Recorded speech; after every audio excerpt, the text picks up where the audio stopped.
Shri Harikrishna Heights येथे अत्यंत व्याजबी दरात 25 अमेनिटीज आणि प्रशस्त पार्किंग सह 2 आणि 3 BHK रेडी पोझिशन फ्लॅट्स उपलब्ध। बुकिंग साठी संपर्क पार्श्वनाथ प्रोजेक्ट 9090787833।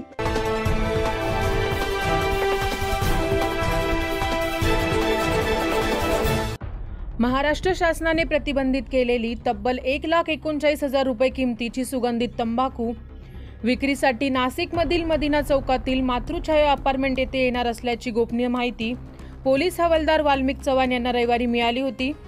या अनुषंगाने गुन्हे शाखा युनिट 2च्या पथकाने सापळा रचत एका संशयित इसमास ताब्यात घेतलंय।